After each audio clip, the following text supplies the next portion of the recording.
देनी हुए जा भगवती तू है जा म्यारा गाँव, देनी हुए गे भगवती तू है जा म्यारा गाँव। लाता की नंदा माता लेणु त्यारू नो, देनी हुए जा भगवती तू है जा म्यारा गाँव, देनी हुए गे भगवती तू है जा म्यारा गाँव। फापर को भोग माता त्वेत चढ़ौला, नीति घाटी कामती ते न्युति बुलौला। फापर को भोग माता त्वेत चढ़ौंदा, नीति घाटी कामती त्वेत बुलौंदा।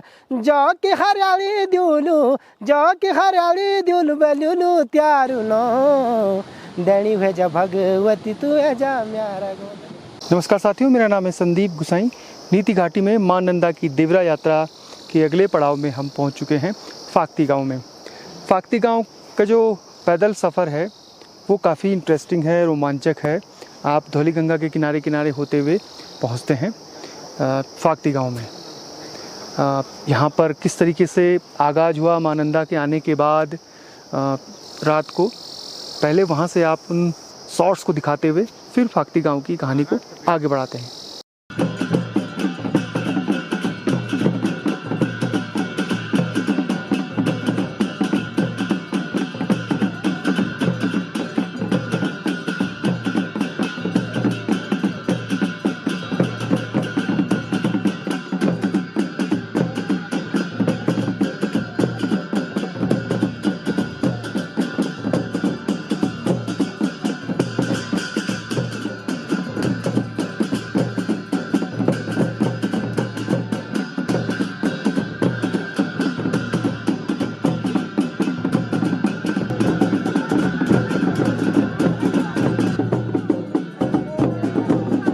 जिनका हमें काफ़ी टाइम से इंतज़ार था।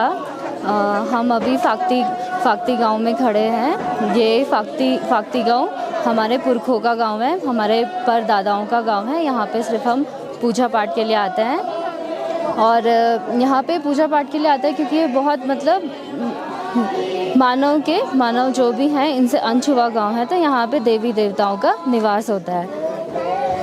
और हमने यहाँ पे लोगों का, जितने भी हैं हमारे नंदा राज जात में सम्मिलित लोग, हमने इनका बहुत अच्छे से स्वागत और अभिनंदन किया है। और हमें बहुत खुशी है, यहाँ पे के सारे गांव वालों को बहुत खुशी है। इस दिन का बहुत ही खुशी से सब लोगों को बहुत इंतज़ार था इस दिन का कि कब आएगा ये दिन। तो आज जैसे ही हम सब ने देखा तो सभी के चेहरों पे आप देख सकते हैं बहुत ही खुशी की लहर है और सब बहुत खुश हैं। भैया हम देहरादून रहते हैं, हमारा ये पूरा जो गाँव है, हम लोग यहाँ कम रहते हैं, 6 महीने से ज़्यादा हम नीचे रहते। पहले यहीं रहते थे हम लोग, अब यहाँ बहुत कम रहते हैं। बच्चे लोग सब बाहर रहते हैं, इसलिए हमने इस गाँव को छोड़ा रहता। कभी पूजा में आते हैं। अभी हमारे वहाँ नंदा माता आई 14 साल से, इसलिए हमको बाहर से आना पड़ा। सब गांव वाले आए, सब लोग रिश्तेदार आए, अपने जितने जिसके रिश्तेदार थे सब आए, घर मेहमान आए गांव से। उन मेहमानों के लिए हमको यहाँ सब हर व्यवस्था करना पड़ा, इसलिए हमको यहाँ आज बहुत खुशी हो रही है। हम भी आए हैं, हमारी पूरी जत्था आए, लाता से आए हैं, इधर उधर चारों पास 3 किलोमीटर चढ़ाई है भैया हमारे यहाँ, इसलिए हमें यहाँ आना पड़ा। बहुत अच्छा लग रहा है हमको। जो भी मेहमान आए उनके स्वागत के लिए हमें कोई कमी नहीं की। हम लोगों ने राशन पानी कपड़े सब कोई खेत से लाए, कोई अपना आप वो के लाए, कोई बच्चे लाए, सब ऐसे ही आए हम लोग यहाँ पे। इस गांव की ये स्थिति जो आज हमारे काश्तकारी भूमि सारे जंगलों में तब्दील हो गई है, ये मुझे खुद, हम लोग खेतों में काम करते थे, हमने हल चलाए हैं, अनाज बोया हुआ है, काटा हुआ है, हम स्कूल भी पढ़ते थे उस टाइम। तो मुझे लग रहा है कि 1980-85 के बाद जो है कि धीरे धीरे प्लानिंग होना शुरू हो गया, क्योंकि घर गाँव में जो उपज होती थी उसका कोई मोल भाव था नहीं बाज़ार में। लोग शिक्षा की ओर अट्रैक्टिव हुए, रोज़गार की तरफ ध्यान गया लोगों का, फिर सुविधाएं नहीं है। आज भी आप देख रहे हैं 4 किलोमीटर पैदल चढ़ के आप लोग कैसे पहुँचे हो। माँ भगवती की कृपा है, भूमियाल देवता की कृपा, आप लोग सुरक्षित पहुँच गए हैं। रात का मामला है, न तो प्रकाश की व्यवस्था है, न संचार की व्यवस्था है, या न स्वास्थ्य की व्यवस्था है। तो सरकार की तरफ से कुछ नहीं है। भारत तिब्बत व्यापार का भी असर पड़ा था बिल्कुल पड़ा। 62 में जब से चाइना ने तिब्बत पर कब्जा किया, जो हमारे बाप दादा वहाँ अपना बिजनेस करते थे, उसके बाद ही हमारे लोगों को शिक्षा की ओर ध्यान देना पड़ा। जब जो आजीविका थे वो ख़त्म हो गई, सरकार ने कुछ किया नहीं, तो लोग मजबूरी में तब शिक्षा की तरफ ध्यान गया लोगों का। उस समय के जो लोग पढ़े लिखे थे उनमें से सबसे सीनियर आज भी हमारे इस वैली के KS फोनिया साहब हैं, जो पहले मंत्री भी रहे हैं उस समय के टॉप गोल्ड मेडलिस्ट हैं पौड़ी इंटर कॉलेज के। बोलते हैं जो जोशीमठ से 5 दिन में पैदल जाते थे पढ़ने के लिए वहाँ। तो उस समय जब ऐसी स्थिति आ गई थी, लोग मजबूरी में रोज़गार प्राप्त करने के लिए शिक्षा की तरफ लोगों का ध्यान गया। आज जो है कि खेती किसानी बर्बाद इसलिए होगी। आज की तारीख में भी जो लोग हम लोग काश्तकारी कर रहे हैं, चाहे वो सेब है चाहे हल्का फुल्का जो भी है, मार्केटिंग उसकी है नहीं, सरकार का कोई वही नहीं है, तो लोग क्यों करेंगे खेती किसानी। सब लोगों को चाहिए भैया कि गाड़ी चाहिए, बंगला चाहिए, सड़क चाहिए, अच्छी शिक्षा चाहिए, स्वास्थ्य चाहिए, संचार की सुविधा चाहिए। अब ये जो लास्ट हम लोग जो सिक्योरिटी की सेकंड लाइन हम लोगों को बोलते हैं, सुरक्षा की द्वितीय पंक्ति। बाकी जुम्मा से आगे की तरफ तो सब लोग माइग्रेट हो जाते हैं, हम लोग परमानेंट ही रहते हैं। अब देखो जब सर्दियों में 4-4, 5-5 इस गांव में जहां आप मेरा इंटरव्यू ले रहे हैं, यहाँ कम से कम कभी-कभी 8-8, 10-10 फीट बर्फ़ पड़ जाती है। लोग कैसे रहते होंगे। सरकार की तरफ से कोई सुविधाएं नहीं है। आज भी शिक्षा का जो ये प्राइवेटाइजेशन हुआ, निजीकरण कर दिया है, सरकारी विद्यालयों की स्थिति खराब है। तो जो सरकार की तरफ से मूलभूत सुविधाओं का अभाव है, उसका कारण भी है कि पलायन को बढ़ावा मिला इससे। आज भी हम सरकार से दरख्वास्त लगाते हैं कि सड़कों से जोड़ा जाए हमारे गांव को, शिक्षा से की व्यवस्था अच्छी हो, स्वास्थ्य की हो, संचार की सुविधा हो, विद्युत की व्यवस्था हो। लोग स्वस्थ रहने के लिए खुश हैं, रहने चाहेंगे लोग।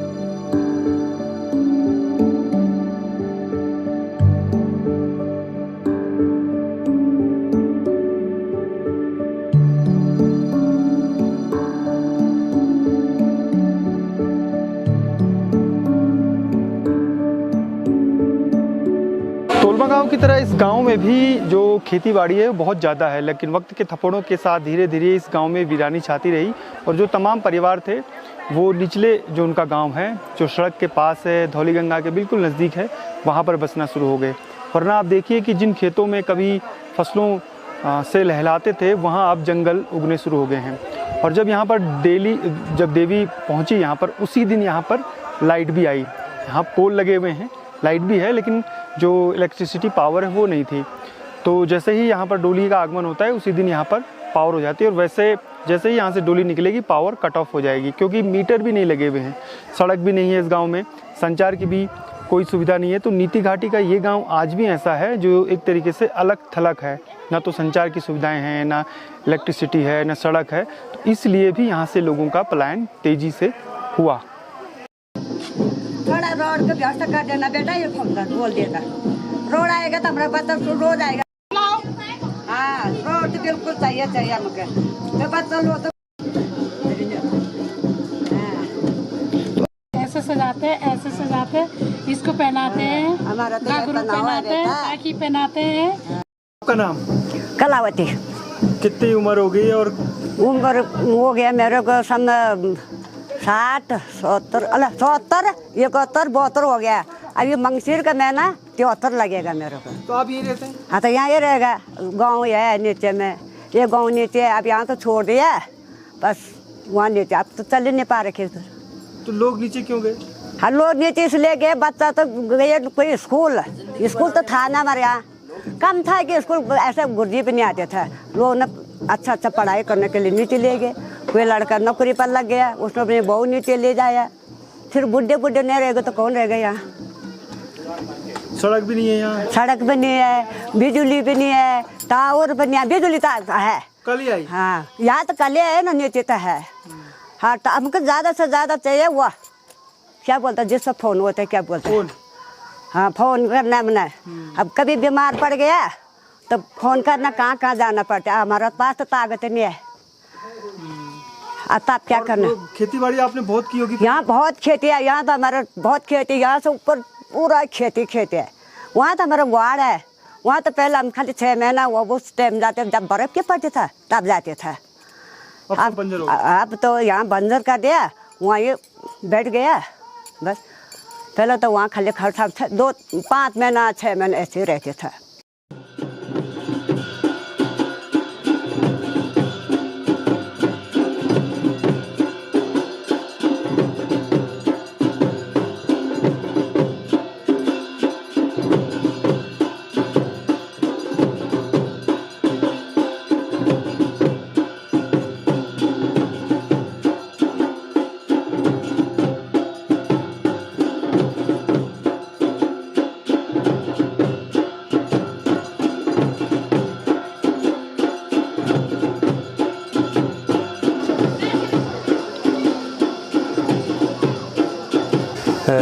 वीरान का मुख्य कारण जो है अभी जो है हमारे जो बीच के जो भाई बंधु लोग थे, ये शिक्षा के बाद जो है नौकरी के लिए कुछ लोग बाहर गए, कुछ व्यापार के लिए बाहर गए। और हम लोगों का बहुत बड़ा दुर्भाग्य ये है कि यहाँ पे कुछ परिस्थितियाँ समय अनुकूल ठीक न होने के कारण वो लोग जो है बाहर पलायन हो चुके हैं और गांव के और उनका रुख कुछ कम रहा है। ये हम लोगों का सबसे बड़ा दुर्भाग्य है कि जो लोग पढ़ लिख के बाहर जा रहे हैं वो गांव की ओर कुछ कम देख रहे हैं। जैसे अभी पूर्व हमारे भाई दरबान सिंह भाई ने कहा कि यहाँ पलायन का कारण है कि शिक्षा, स्वास्थ्य और रोज़गार। लेकिन शिक्षा साथ रोज़गार के साथ साथ हमारे जो भाई बहन जो उच्च हायर पोस्ट पर जा रहे हैं, चाहे वो किसी भी दृष्टि में गए हों, उनको एक गाँव के ओर ज़रा ध्यान देना अति आवश्यक रहेगा। चाहे वो शिक्षा की तरफ हो, चाहे स्वास्थ्य की तरफ हो, चाहे वो इंजीनियरिंग की तरफ, चाहे वो अन्य तकनीक की तरफ, लेकिन उनका रुझान इस तरफ कुछ कम है। ये हमारा दुर्भाग्य है। उससे पहले कि जीरो है, जीरो भी इसलिए है कि पहले ये बताते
नंदा माँ की डोली अब यहाँ से प्रस्थान करने की तैयारी में है।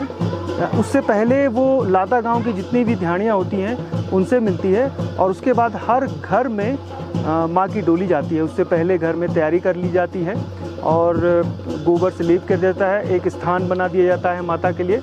माता अभी यहाँ से जो मंदिर है भूमियाल देवता का, वहाँ गई है और वहाँ से लौटने के बाद हर घर में वो डोली जो है वो पहुँचेगी। फाक्ती गांव के बाद जो अगला पड़ाव आता है वो आता है जुम्मा। तो यहाँ से करीब 5 बजे, 4:30, 5 बजे के आसपास डोली निकलेगी और आज का जो पूरा पैदल सफ़र होगा वो करीब 10 से 12 किलोमीटर का है। तो थोड़ी देर में प्रस्थान करेंगे और आगे की जानकारी आपको देते रहेंगे।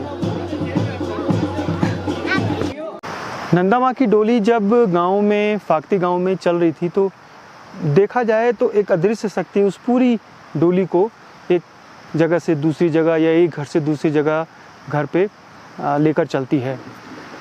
कई बार ऐसा हुआ कि देवी जिस घर से होकर आ गई थी, जिस अपनी ध्यानियों से मिलकर या जहाँ पर उस परिवार ने पूजा अर्चना कर ली थी, वापस उसी जो घर है उस घर में गई। यानी कुछ ना कुछ छूट जाता है तो देवी वापस आती है।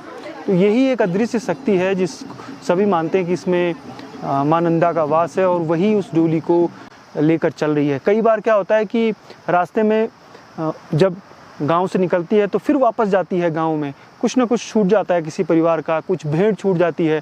आप भेंट लेकर आए हैं और जल्दबाजी में आप दे नहीं पाए, तो माँ फिर वो उस भेंट को स्वीकार करने के लिए उस जगह पर जाती है। देखकर वाकई में आश्चर्य होता है कि किस तरीके से अदृश्य शक्तियाँ जो हैं वो आज भी विद्यमान है हिमालय की इन कंदराओं में।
जैसे जैसे नंदा माँ की यात्रा आगे बढ़ रही है, जो भक्त हैं या फिर जो स्थानीय नीति घाटी के लोग हैं, उनका उत्साह भी कई गुना बढ़ता जा रहा है।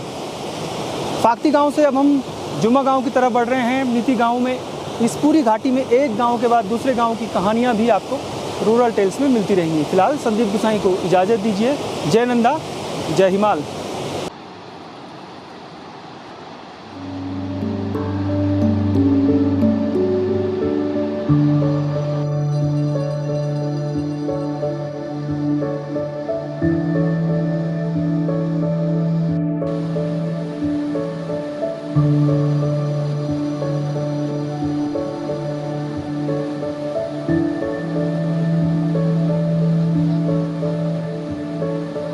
you